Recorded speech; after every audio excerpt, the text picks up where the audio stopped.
আল্লাহ যখন জান্নাত এবং জাহান্নামকে তৈরি করলেন, তখন জিবরাইল আলাইহিস সালামকে বললেন, জিবরাইল একটু জান্নাত দেখে আসো না, দেখো তো জান্নাত একটু দেখে আসো। জিবরাইল আলাইহিস সালাম আল্লাহ তাআলার কথা শুনে জান্নাত দেখতে গেলেন। জান্নাত দেখে এসে আল্লাহকে বলছেন, আল্লাহ আপনি এমন জিনিস তৈরি করে রেখেছেন সেখানে সবাই যাবে জান্নাতে, সবাই ওই ঘরে প্রবেশ করতে পারবে। আবার একটু পরে আল্লাহ তাআলা জিবরাইলকে বললেন, জিবরাইল একটু জাহান্নামটা দেখে আসো তো। তখন জিবরাইল আলাইহিস সালাম বললেন, আল্লাহ আল্লাহ আপনার কসম, আপনার ইজ্জতের কসম, আল্লাহ আপনার কসম, আপনার ইজ্জতের কসম, আপনি এমন জিনিস তৈরি করে রেখেছেন এখানে মানুষ তো যাবে না, এখানে পাথরও যেতে চাইবে না। আল্লাহ এই কথা জিবরাইল শুনলেন। আবার জিবরাইল আলাইহিস সালামকে বললেন, জিবরাইল আর একবার জান্নাত দেখতে যাও তো, এবার দেখে এসো জান্নাত। জিবরাইল আলাইহিস সালাম আবার জান্নাত দেখতে গেলেন আল্লাহ সুবহানাহু ওয়া তাআলার কথা শুনেন। জিবরাইল আলাইহিস সালাম দ্বিতীয়বার জান্নাত দেখেছে, আল্লাহকে বলছেন, আল্লাহ আপনার ইজ্জতের কসম, আল্লাহ আপনার কসম, আল্লাহ আপনার ইজ্জতের কসম, আল্লাহ আপনার কসম, এমন জিনিস তৈরি করেছেন সেখানে কেউ প্রবেশ করতে পারবে না। তারপরে দ্বিতীয়বার আবার বললেন, জিবরাইল তাহলে আর একবার জাহান্নাম দেখে আসো। জিবরাইল আলাইহিস সালাম দ্বিতীয়বার জাহান্নাম দেখতে গেলেন। দ্বিতীয়বার জাহান্নাম দেখে এসে আল্লাহকে বলছেন, আল্লাহ এমন জিনিস তৈরি করেছেন যেখানে আদমের ছেলে মেয়ে প্রায় সবাই যাবে। বলেন তো এর ব্যাখ্যা কি?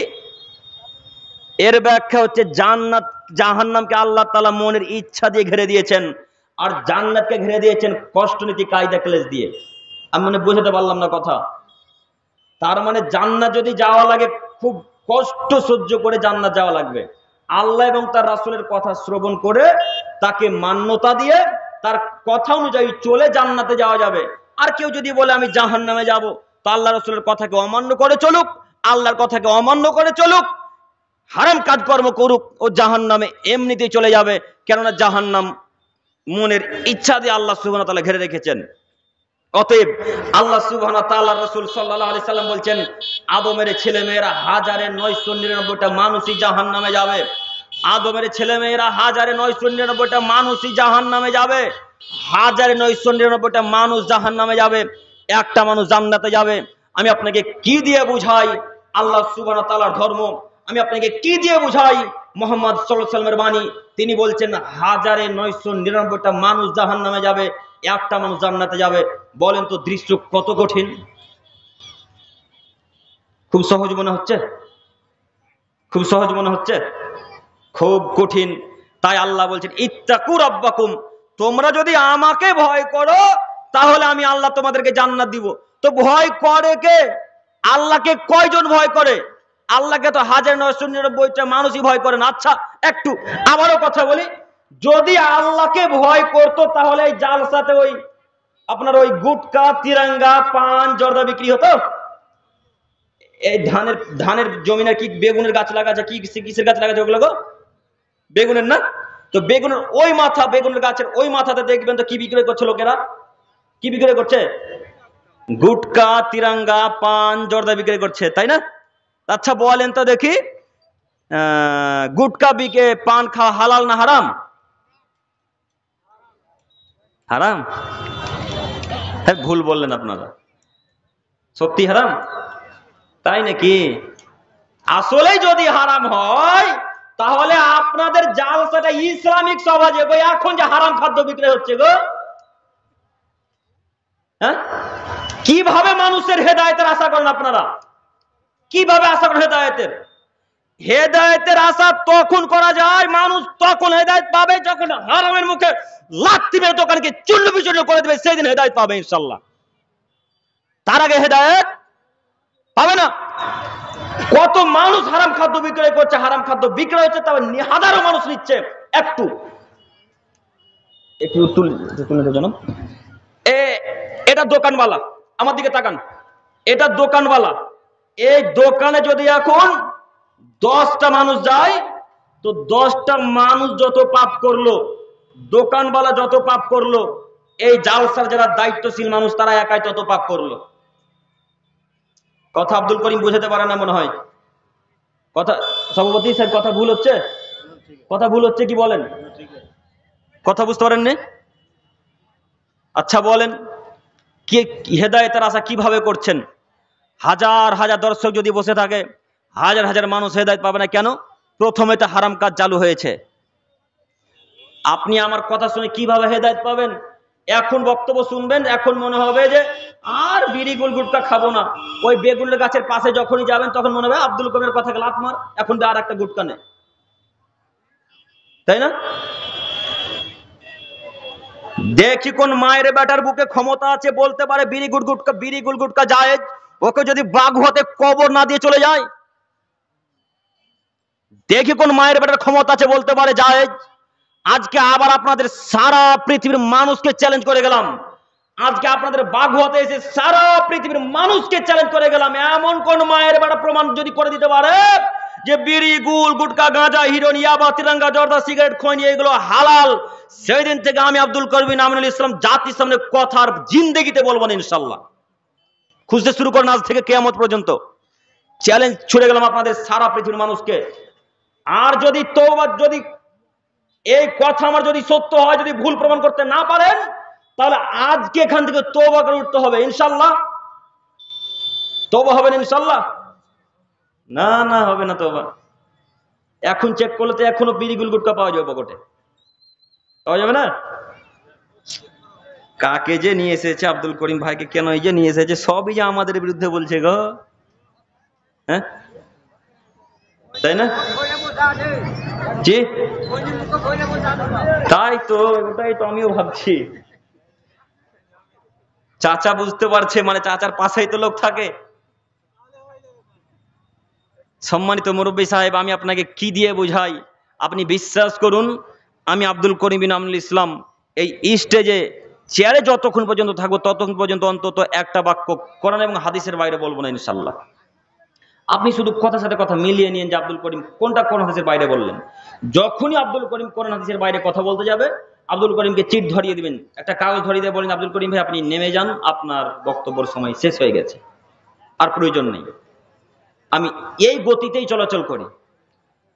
আপনাকে আমি অনুরোধ করে বলছি, 5 ওয়াক্ত সালাত আদায় করছেন, এই শীত পড়ছে, শীতেও ফজরের সালাত আদায় করবেন। এত শীতে ফজরের সালাত আদায় করে যদি আপনি নেকি না পান, তাহলে ফজরের সালাত আদায় করে লাভ আছে? জি, লাভ নেই।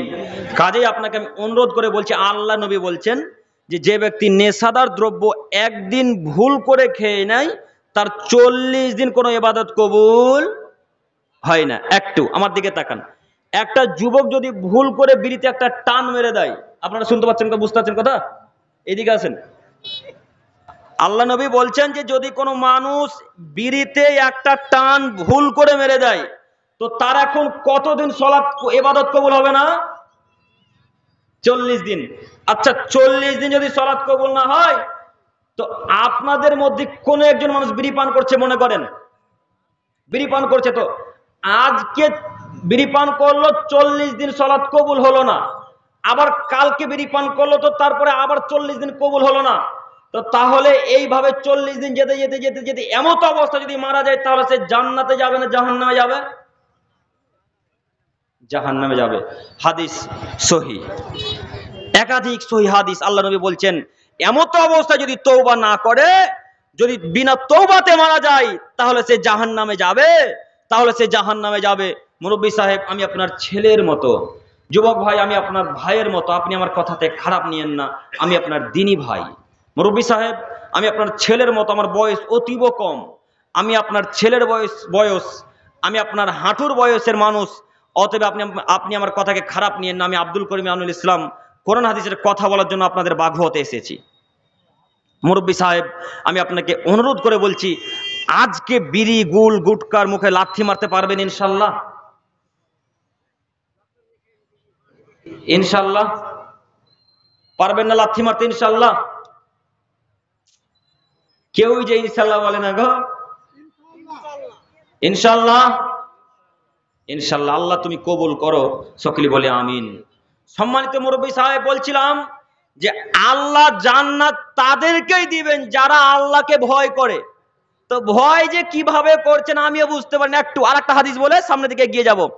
আল্লাহ নবী বলছেন হাজার হাজার মুসল্লি মসজিদে থাকবে, কিন্তু তাদের অন্তরে ঈমান থাকবে না। হাজার হাজার মানুষ সালাত আদায় করবে কিন্তু তাদের অন্তরে ঈমান থাকবে না। হাজার হাজার মানুষ সালাত আদায় করবে কিন্তু তাদের অন্তরে ঈমান থাকবে না। হাদিস বুখারী মুসলিম।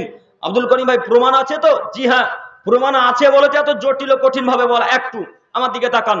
আবু হুরায়রা রাদিয়াল্লাহু তাআলা আনহু থেকে বর্ণিত, তিনি বলেন রাসূল সাল্লাল্লাহু আলাইহি ওয়াসাল্লাম বলেছেন, লা ইয়াসরাবুল খামরা হিনা ইয়াসরিবু ওয়া হুয়া মুমিন। যখন কোন মানুষ নেশাদার দ্রব্য খায় পান করে তখন তার অন্তরে ঈমান থাকে, এ কথা ইসলাম মেনে নেয় না। তখন তার অন্তরে ঈমান থাকে না, তাই সে নেশাদার দ্রব্য পান করতে পেরেছে। বুঝেননি? ওয়ালা ইয়ানতাহিবু নুহবাতান জাতা সারফিনিল্লাহি আবসারুহা ইয়ানফাহু ওয়া আবসারুহা ওয়া হুয়া মুমিন। যখন কোন মানুষ কোন মানুষের মাল আত্মসাৎ করে, যখন কোন মানুষ কোন মানুষের মাল আত্মসাৎ করে তখন তার অন্তরে ঈমান থাকে, কথা ইসলাম মেনে নেয় না। তার অন্তরে ঈমান নেই, তাই সে মানুষের টাকা পয়সা আত্মসাৎ করতে পেরেছে। 4, ওয়ালা ইয়াসরিকু সারিকু হিনা ইয়াসরিকু ওয়া হুয়া মুমিন। যখন কোন মানুষ চুরি করে তখন তার অন্তরে ঈমান থাকে, কথা ইসলাম মেনে নেয় না। তার অন্তরে ঈমান নেই, তাই সে চুরি করতে পেরেছে। সম্মানিত মুরব্বী সাহেব, আপনাকে আমি কি দিয়ে বুঝাই? বুখারী মুসলিমের হাদিসের ব্যাখ্যা। একটাই বাক্য বলে হাদিসের ব্যাখ্যা শুরু করব ইনশাআল্লাহ। পঞ্চম বাক্যে আল্লাহ নবী সাল্লাল্লাহু আলাইহি ওয়াসাল্লাম বলছেন, ওয়ালা ইয়াগুল্লু আহাদুকুম হিনা ইয়াগুল্লু আহাদুকুম ওয়া হুয়া মুমিন। যখন কোন মানুষ কোন মানুষের মাল আত্মসাৎ করে, যখন কোন মানুষ কোন মানুষের মাল টাকা পয়সা চুরি করে তখন তার অন্তরে ঈমান থাকে না। ঈমান নেই, সেই জন্য চুরি করতে পেরেছে। ঈমান নেই, তার জন্য সে টাকা আত্মসাৎ করতে পেরেছে। ঈমান নেই, তার জন্য সে মানুষের মাল আত্মসাৎ করতে পেরেছে, চুরি করতে পেরেছে। এ কথা আল্লাহ নবী সাল্লাল্লাহু আলাইহি ওয়াসাল্লাম বলেন। সম্মানিত মুরব্বী সাহেব বলেন, হাজার হাজার মুসল্লি জুম্মার দিনে সালাত আদায় করছে, তাদের কারো অন্তরে ঈমান নেই। এমনি সালাত আদায় করতে হয় তাই সালাত আদায় করতে এসেছে, এমনি সালাত আদায় করতে হয় তাই সালাত আদায় করতে এসেছে। পাশের বাড়ির মানুষ বলবে যে আব্দুল করিম সালাত আদায় করতে যায়নি, এই কারণে সালাত আদায় করতে এসেছে, শুধু এতটুকুই। জি, তার ব্রেনে আঘাত লাগবে, বাধা দিবে, তাই এসেছে, নইলে আল্লাহকে ভয় করে সালাত আদায় করতে আসেন। একটু হাদিসের প্রথম অংশের ব্যাখ্যা শুনেন। আল্লাহ নবী বলছেন, লা ইয়াসরিবুল খামরা হিনা ইয়াসরিবু ওয়া হুয়া মুমিন।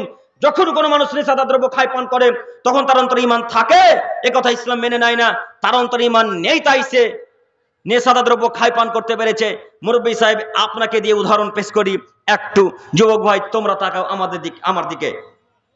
একটা মুরব্বী সাহেব মাগরিবের সালাত আদায় করে বেরিয়েছে। তো মাগরিবের সালাত আদায় করে বেরিয়ে আসা, যেমনই বেরিয়ে এসেছে, মসজিদ থেকে বেরিয়েছে, তেমনই পকেট থেকে বিড়ি বের করে ধরিয়ে দিলেন। হ্যাঁ, একটা সাইকেল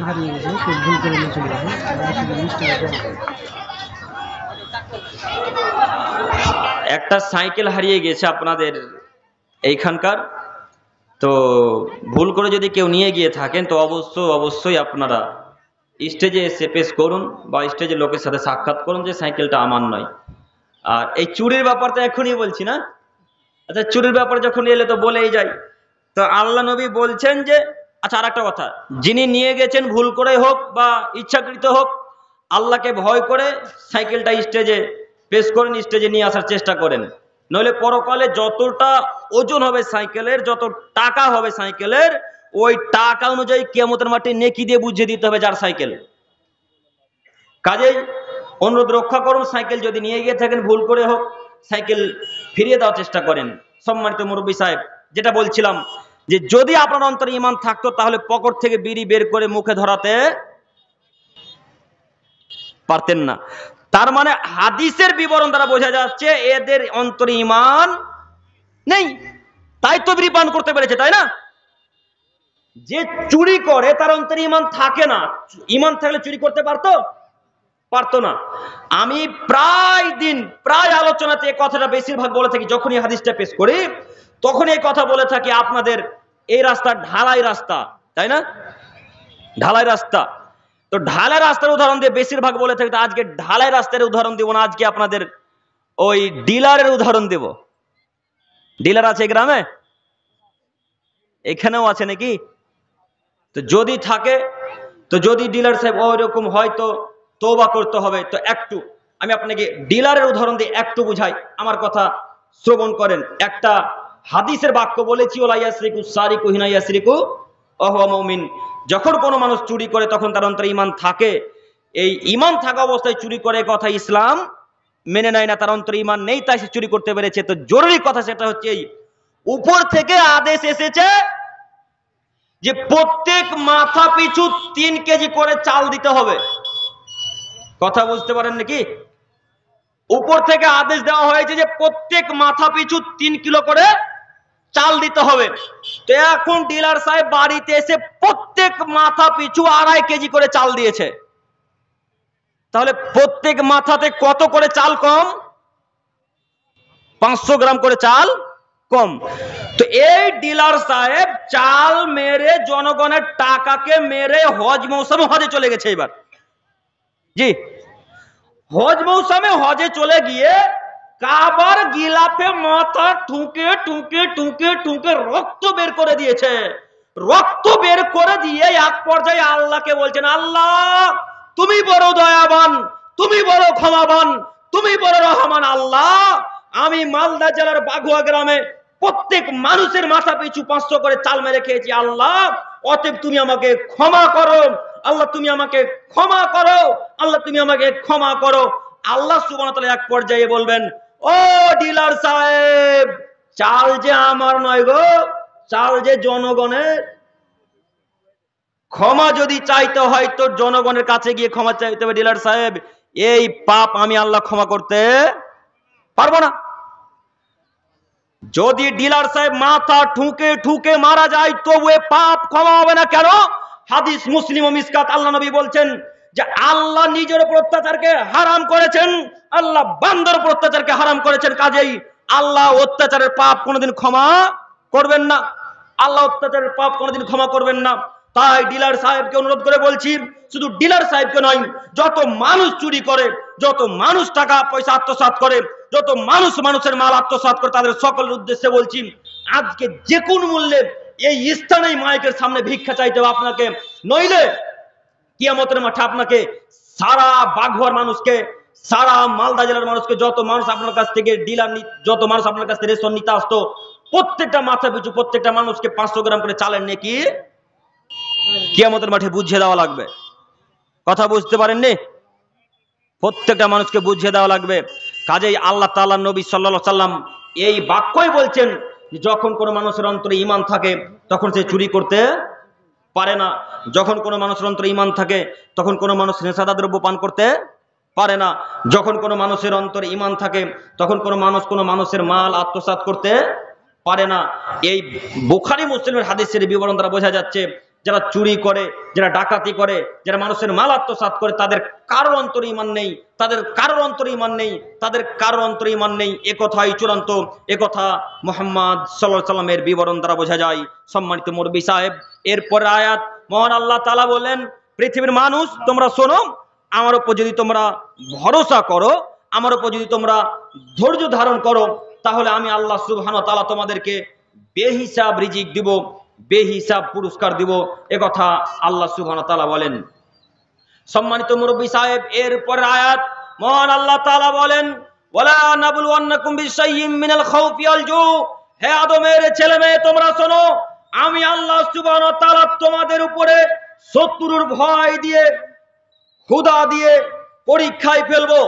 আদমের ছেলে মেয়ে শোনো, আমি আল্লাহ সুবহানাহু ওয়া তাআলা তোমাদেরকে শত্রুর ভয় দিয়ে, ক্ষুধা দিয়ে পরীক্ষায় ফেলবো। ওয়ানাবলুওয়ান্নাকুম বিশাইয়্যিম মিনাল খাউফি ওয়াল জু ওয়া নাকসি মিনাল আমওয়ালি ওয়াল আনফুসি ওয়াস সামারাত। এবং আমি আল্লাহ সুবহানাহু ওয়া তাআলা তোমাদের জানে কষ্ট দিয়ে, মালকে ধ্বংস করে দিয়ে, তোমাদের ফল ফসলকে ধ্বংস করে দিয়ে আমি আল্লাহ পরীক্ষায় ফেলবো। ওয়া বাশশিরিস সাবিরিন। এতগুলো পরীক্ষায় যদি কেউ পাস করতে পারে, ধৈর্য ধারণ করতে পারে, তাহলে আমি আল্লাহ সুবহানাহু ওয়া তাআলা তাকে জান্নাতুল ফেরদাউস দান করব। আল্লাহু আকবার। আয়াতের অর্থ বুঝতে পারেননি? না বুঝতে পারেননি। আবার শোনেন, আল্লাহ বলছেন, ওয়ালা নাবলুওয়ান্নাকুম বিশাইয়্যিম মিনাল খাউফি ওয়াল জু। আদমের ছেলে মেয়ে, আমি আল্লাহ তোমাদেরকে ভয় ভীতি দিয়ে, ক্ষুধা দিয়ে পরীক্ষায় ফেলবো। ভয় ভীতি বলতে শত্রুর ভয়।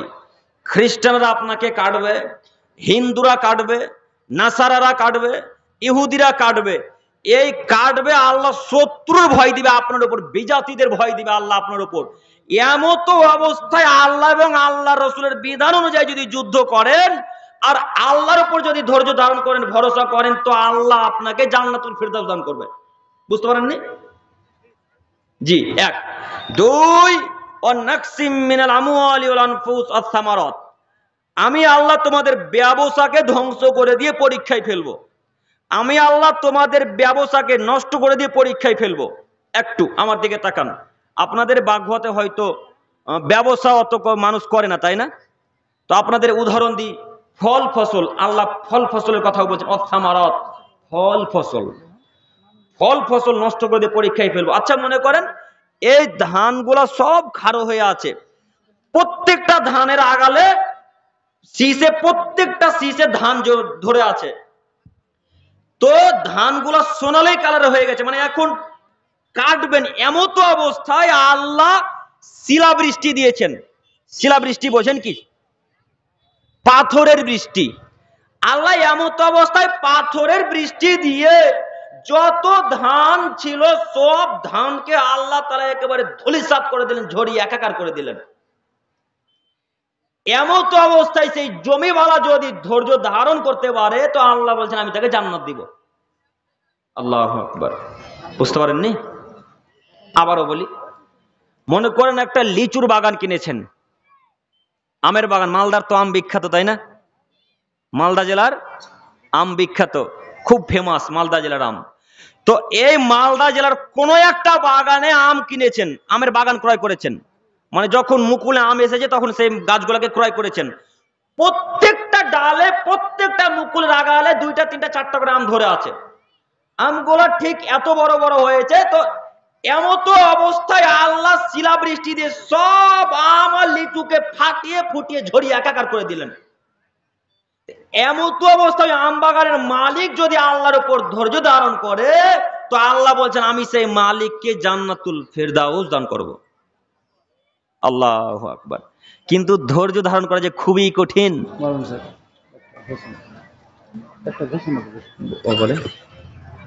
এইটি বলে দেন, এখানে বলে দেন। আসসালামু আলাইকুম। মৌলানা সাহেব যে বক্তব্য রাখছেন আপনারা শুনতে পাচ্ছেন, দুর্ভাগ্যবশত এইরকম রিপোর্ট তো এর আগে বাংলায় শোনা যায় না। তো আজকে একটু আগে একটা ঘোষণা হলো, একটা সাইকেল হারিয়ে গেছে, লোক দাঁড়িয়ে আছে, এই বাচ্চাদেরও সামনে দিকে এসো, এদিকে এসো দাঁড়াও। এই বাচ্চাদেরও সাইকেল রেখেছে মসজিদের পাশে, কোন জায়গায় রেখেছিল, বড় সাইকেল বলছে, সাইকেলগুলো ওদের নয়, আবার কার নিয়ে এসেছিল, সাইকেলটা খুঁজে পাচ্ছে না। তা খুবই দুর্ভাগ্যজনক কথা। আমার কমিটির লোককে বলবো যে ওর সাইকেলটা একটু দেখা হোক একবার। যদি কেউ ভুল করে নিয়ে গিয়ে থাকেন অবশ্যই সাইকেলটা জমা করে দেবেন। আসসালামু আলাইকুম। আপনাদেরকে আবারও অনুরোধ জানাচ্ছি, যিনি সাইকেল নিয়েছেন, আপনি সাইকেলটা যদি ভুলবশত নিয়ে গিয়ে থাকে তো অবশ্যই সাইকেলটা বাচ্চাদের হাতে ফেরত দেন। সাইকেলটা খুব বাচ্চা ছেলেদের সাইকেল, আপনারা দিয়ে যান।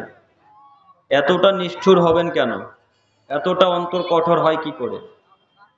জালসার স্থানে যদি চুরি হয় তাহলে মানুষ আশা শান্তি কোথায় গিয়ে পাবে, তাই না?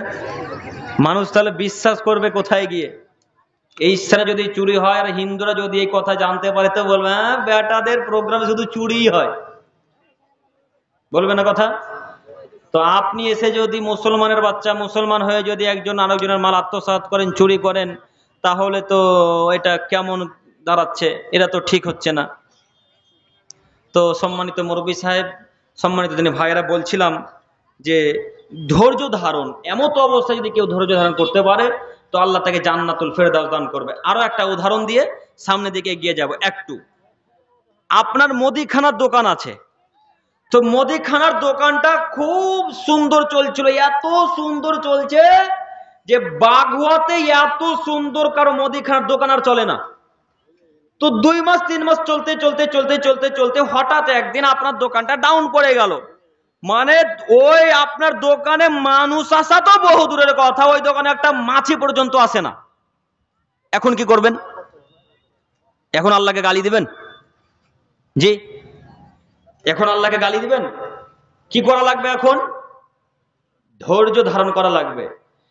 এখন ধৈর্য ধারণ করে গভীর রাত্রে উঠে যাবেন। একটু মনোযোগ সহকারে শ্রবণ করেন একটু। যদি কেউ ব্যবসায় বরকত পেতে চান, সবাই শুনুন, সবার জন্য কথাটা খুব গ্রহণযোগ্য। যদি কেউ ব্যবসায় বরকত পেতে চান, যদি কেউ ইলমে বারাকা পেতে চান, কেউ যদি রাজমিস্ত্রিতে টাকা বেশি ইনকাম করতে চান, কেউ যদি ধান চাষে বেশি ধান ফসল ফলাতে চান, তাহলে প্রত্যেকটা কাজের জন্য রাতের সলাতের বিকল্প কোনো আর সলাত নাই।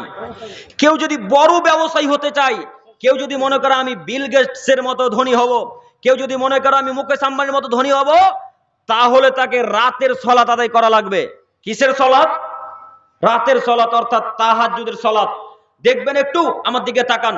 আচ্ছা, মুহাম্মদ সাল্লাল্লাহু আলাইহি সাল্লাম কেমন নবী বলেন তো দেখি? কথা বলে না? কেমন নবী গো?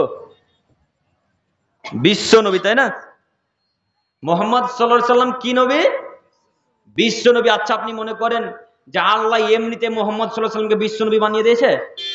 জি, এর মধ্যে কোনো কারণ আছে, তাই না? তো আল্লাহ মুহাম্মদ সাল্লাল্লাহু আলাইহি সাল্লামকে বলছেন, মুহাম্মদ উঠো, বিছানা চাদর ছাড়ো, এখন রাত্রি শেষ মুহূর্তে সালাত আদায় করো। কাকে আদেশ করছেন আল্লাহ? মুহাম্মদ সাল্লাল্লাহু আলাইহি সাল্লামকে। আল্লাহ বলছেন, মুহাম্মদ সাল্লাল্লাহু আলাইহি সাল্লাম উঠো, চাদর ছাড়ো, গভীর রাত্রি শেষ হতে যাচ্ছে, এখন সালাত আদায় করো, সালাত আদায় করো। আল্লাহ নবী সাল্লাল্লাহু আলাইহি সাল্লাম এমনিতে বিশ্ব নবী হননি, এমনিতে তিনি এত বড় নবী হননি। রাতের সালাত আদায় করেছেন এবং প্রতিনিয়ত সালাত আদায় করতেন, এবং আরো অন্যান্য অনেক গুণ তার ভেতরে ছিল। এই জন্য আল্লাহ তাআলা তাকে বিশ্ব নবী বানিয়েছেন। তাই আপনাকে বলছি যে কেউ যদি বিশাল ধনী হতে চায়, কেউ যদি বিশাল ইলমের অধিকারী হতে চায়, কেউ যদি পড়াশোনায় ভালো হতে চায়, তাহলে রাতের সালাত আদায় করা লাগবে। আপনার দোকান চলছে না, রাতের বেলায় সালাত আদায় করেন। 2 রাকাত সালাত আদায় করে গভীর রাত্রে উঠে আল্লাহকে বলেন, আল্লাহ তুমি তো দয়াবান, তুমি তো ক্ষমাবান, আল্লাহ তুমি বড় রহমান। আল্লাহ আমার দোকান খুব ভালো চলছিল গো আল্লাহ, আমার ব্যবসা অতীব ভালো চলছিল, আল্লাহ তোমার কাছে ভিক্ষা চাইছি মাবুদ, তুমি আমার ব্যবসাকে আগের পর্যায়ে ফিরিয়ে দাও। আল্লাহ তোমার কাছে ভিক্ষা চাইছি গো মাবুদ, তুমি আমার ব্যবসাকে আগের পর্যায়ে ফিরিয়ে দাও। এইভাবে দোয়া করতে করতে করতে করতে করতে করতে 2 চোখের পানিকে ফেলে দেন, ইনশাআল্লাহ এই দোয়া কবুল হবে। ইনশাআল্লাহ এই দোয়া কবুল হবে। কিন্তু বড় দুর্ভাগ্যের বিষয়, রাতের সালাত তো বহু দূরের কথা, এমনি সালাতই তো আদায় করতে পারি না, তাই না? রাতের সালাত তো বহু দূরের কথা, এমনিতেই তো জোহর আসরেই আমরা আসতে পারি না। কথা ভুল হচ্ছে কি? তো কিভাবে রাতের সালাত আদায় করবেন? কিভাবে আপনি ব্যবসায় বরকত পাবেন? কিভাবে খাদ্যে বরকত পাবেন? আপনাকে সালাতের মাধ্যমে আল্লাহকে বলতে হবে, আল্লাহ তুমি আমার খাদ্যে বরকত দাও, আল্লাহ তুমি আমার রিজিকে বরকত দাও, আল্লাহ তুমি আমার টাকাতে বরকত দাও, ছেলে মেয়েতে বরকত দাও, ব্যবসা বাণিজ্যে বরকত দাও। আল্লাহ এইভাবে আল্লাহর কাছে চেয়ে নিতে হয়। সম্মানিত মুরব্বী সাহেব, সম্মানিত তিনি ভাই, আপনি মনে করিয়েন না যে আল্লাহ আপনাকে এমনি এমনি দিয়ে দিবে সবকিছু। এমনি এমনি আল্লাহ আপনাকে দিবেন, আপনাকে পরিশ্রম করতে হবে আর দিন রাত দোয়া করতে হবে আল্লাহ তাআলার কাছে। মনে থাকবে ইনশাআল্লাহ? ইনশাআল্লাহ দিন রাত পরিশ্রম করবেন আর দিন রাত আল্লাহর কাছে দোয়া করবেন, দোয়া করতে ভুলবেন না। সম্মানিত তিনি ভাই বোন, এরপর আয়াত মহান আল্লাহ তাআলা বলেন যে এত কিছু পরীক্ষায় ফেলে আমি যখন এত কিছু পরীক্ষায় তাদেরকে ফেলবো, এমত অবস্থায় যদি ধৈর্য ধারণ করতে পারে তো আমি আল্লাহ তাকে জান্নাত দান করব।